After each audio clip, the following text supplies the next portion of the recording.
अली बुखारी साहब, अभी खावर मनेका ने अपना जो फैसला वो चैलेंज किया है। मैंने उनसे सवाल किया है कि आपकी बेटी कुरान पे सर पे कुरान उठाकर कहती है कि मेरे वालिद साहब झूठ बोल रहे हैं। वो आगे से कहते हैं कि जो इनकी हराम की औलाद है उनके बारे में भी सवाल कर लिया करो। तो मैंने कहा जब वो बाहर आएंगे तो उनसे भी पूछेंगे। तो किसकी तरफ इशारा कर रहे हैं और इसके ऊपर आपका जवाब क्या है सर? देखें जी, मनिका साहब से ऐसी बात तो कोई ढकी छुपी नहीं है। जैसे उनके करतूत है वैसे ही वो उनकी शक्ल पे यहाँ हैं और वही कुछ वो बोलते हैं। हम कम से कम बिलो दी बेल्ट नहीं जाते हैं और ना हमें ये तहजीब सिखाई, ना हमारे लीडर इमरान खान साहब ने हमें कहा कि कभी बिलो दी बेल्ट जाएँ। लेकिन जो आपने बात की, जब उनकी अपनी बेटी कुरान पे हलफ उठा रही है तो उनको तो खुद ही डूब के मर जाना चाहिए। Thank you. हमारा ईसीपी के साथ एक, मैं कहता हूँ अब तो लीगल फटा चल रहा है, बहुत वसी पैमाने पे चला गया और ईसीपी के सारे कारनामे जो हैं वो अब सामने आ गए हैं। वो कोई ढकी छुपी बात नहीं रही है।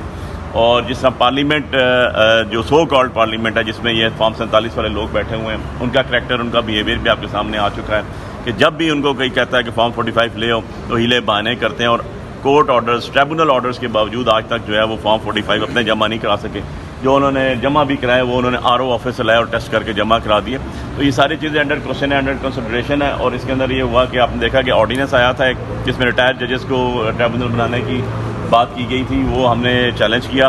वो ड्यूरिंग पेंडेंसी है, उसमें स्टे ऑर्डर ग्रांट हुआ हुआ honourable chief justice Islamabad high court की तरफ से मुझे। और उसके दौरान आपने देखा कि एक्ट आ गया। तो आज मैंने जो है इस एक्ट जो है 2024 का जो इलेक्शन अमेंडमेंट एक्ट आया, मैंने इसको भी आज चैलेंज किया, इसका अल्ट्रा वायरस को भी चैलेंज किया। साथ सेक्शन 151 ऑफ जो इलेक्शन एक्ट 2017 है उसकी वायरस भी चैलेंज किया, आज मैंने दायर कर दी है। अच्छा, अली बुखारी फॉर्म 45 इन्होंने जमा करवाए हैं, क्या वो फॉर्म और आपके फॉर्म सेम है? बिल्कुल भी नहीं है जी। हमने तो देर फर्स्ट से यही कहा था, ना फॉर्म 45, 46, 47 अपने जो रिटर्न के डेट जिसको ईसीपी ने कहा हुआ है उसने जमा ही अपने नहीं कराए। उसने कहा मैं आरओ से लेके आऊँ, टेस्टेड कॉपी आरओ वाली जमा करा दी, उसके अल्ले पल्ले है ही कुछ नहीं।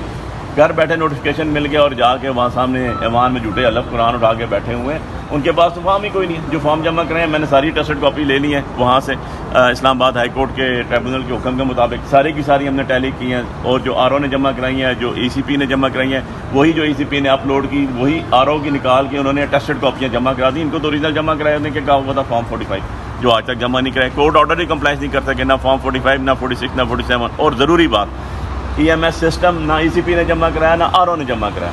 तो ये भूल रहे हैं कि ऐसी बात नहीं है, वो भी जमा होगा और उसके अंदर इन सब का कुछ दिनों की बात है, ये दूध का दूध और पानी का पानी लादा हो जाएगा। अच्छा अली बुखारी साहब, लास्टली बताइएगा कि आप सनत जवेद के वकील भी हैं और मियां अली शफाक भी आपके वकील हैं। कल से नून लीग का मीडिया आपके बारे में लिख रहा है कि आप अटार्नी जनरल के कमरे में गए हैं और सारी शराइत लिख के दी हैं कि जो मुलज़म है वो नेक्स्ट टाइम ये हरकतें नहीं करेगा, उसके बाद ही आपको रिलीफ मिला। उन्हें कहें जी कोई लिखा हुआ है तो बाहर ले आए, कहते हैं ना लिखा हुआ है, उन्हें कहें लिखा हुआ बाहर लेकर आ जाएंगे।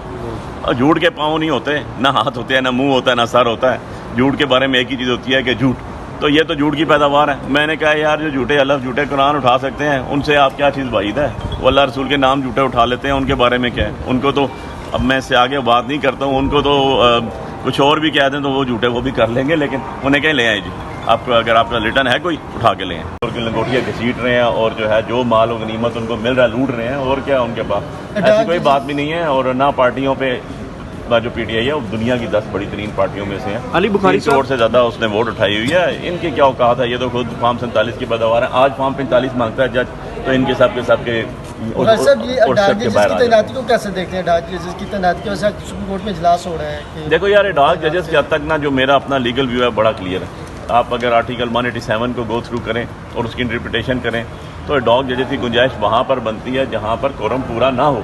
अब तो 17 की 17 सीटें एज़ पर कॉन्स्टिट्यूशन पूरी हैं, तो इसमें तो कोई ऐसी वजह है नहीं कि आप डॉग जजेस लेकर आ रहे हैं। और डॉग जजेस लाने थे तो उसके अंदर फेवरेटिज्म का बहुत बड़ा आंसर है, इसको कोई बंदा डिनाई नहीं कर सकता। और आपने देखा कि 2 जजेस ने रिफ्यूज़ भी कर दिया। यार 3 महीने के अंदर तो जाजुल हसन साहब भी गए हुए हैं घर, उनका नाम भी नहीं। लेकिन एनी और सम ऑफ द अदर जो है प्रिंसिपली मैं इस चीज़ से एग्री नहीं करता हूँ।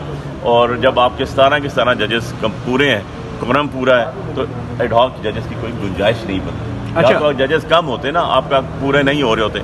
और मैं आपको एक एग्जांपल दूं बड़ी छोटी सी, कि आपको याद होगा तो पेशावर हाई कोर्ट के जस्टिस रिटायर हुए कुछ अर्सा कबल, उन्होंने एक खत लिखा चीफ जस्टिस ऑफ पाकिस्तान को कि जनाब मैं सीनियरिटी में बहुत टॉप पे हूँ, मैं रिटायर भी हो रहा हूँ। आपने खुद लिखा हुआ है अपने ख़त में, जो जब आप प्यूनी जज थे कि जनाब सीनियरिटी वाइज करना चाहिए, तो आज मैं बैठा हुआ हूँ, आप अपने ही खत की पासदारी कर लें। और जो है सुप्रीम कोर्ट के लिए एलिवेशन के लिए मेरा नाम ही नहीं आया, मुझसे जूनियर लोगों के नाम आए और आपने देखा कि उनके खत को कोई किसी किस्म की कंसिडरेशन में नहीं रखा गया और वो रिटायर हो गए। तो ये पिक एंड चूज़ का मरला जब होगा, अदल व इंसाफ के तकाज़े कैसे पूरे होंगे यार। अच्छा।